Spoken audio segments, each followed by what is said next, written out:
The church in Thessalonica was established by the Apostle Paul while on his second missionary journey.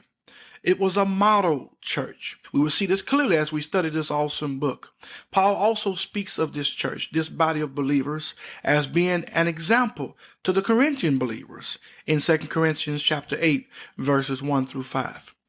Now, Paul wrote this letter here to them in response to their questions and concerns, to instruct them further and to give them needed comfort.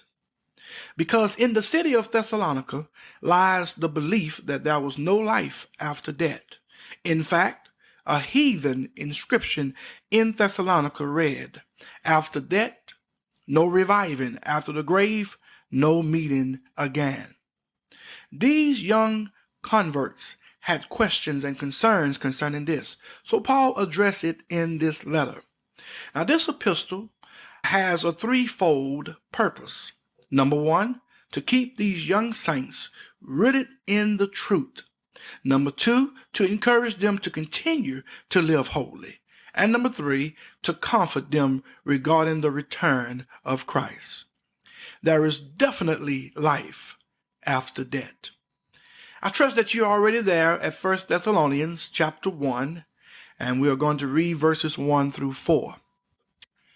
And it reads, "Paul and Silvanus and Timotheus unto the church of the Thessalonians, which is in God the Father and in the Lord Jesus Christ. Grace be unto you and peace from God our Father and the Lord Jesus Christ. We give thanks to God always for you all, making mention of you in our prayers, remembering without ceasing your work of faith and labor of love and patience of hope in our Lord Jesus Christ in the sight of God and our Father. Knowing, brethren beloved, your election of God." Now, Paul gives his usual greetings here. Grace be unto you and peace from God our Father and the Lord Jesus Christ.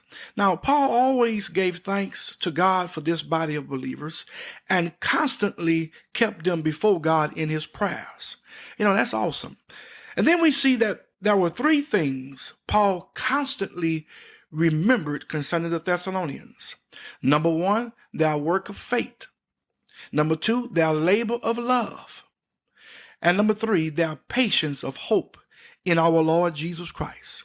Now, verse 3 is a very powerful verse. It contains what I call the big three: faith, love, and hope.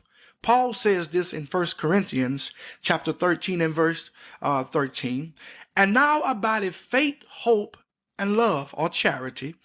"These three, but the greatest of these is love." Listen, all believers in Christ are people of love, faith, and hope.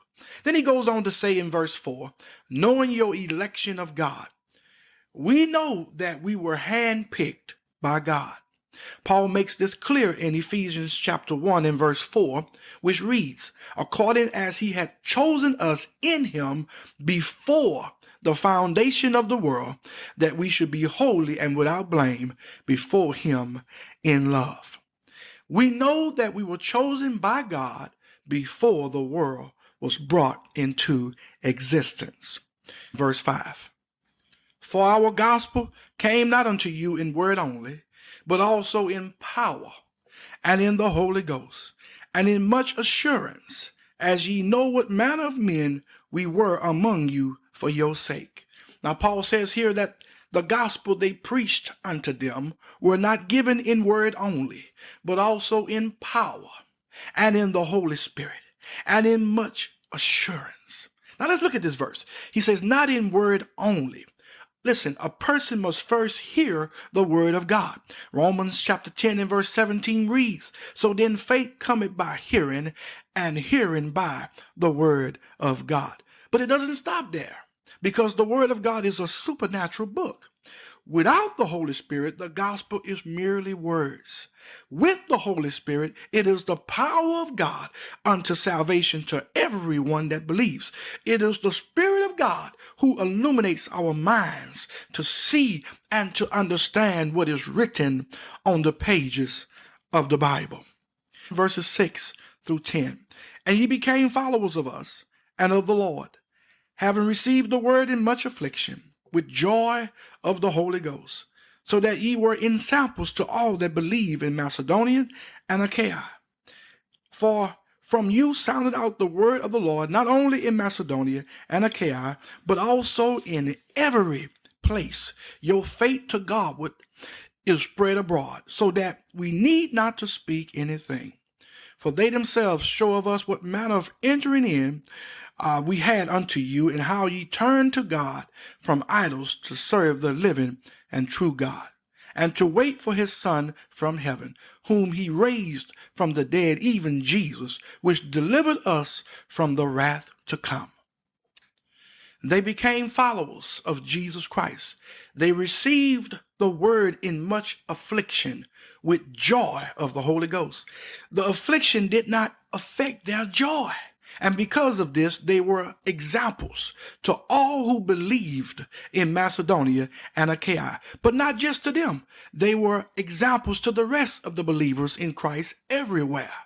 Everywhere Paul went, somebody knew of the church in Thessalonica. The church in Thessalonica had a great reputation. In the midst of their affliction, they received the word of God with joy, turned from following after idol gods, and began to live joyfully for the true and living God, working faithfully for him while waiting on Jesus' return. Oh, that's all right.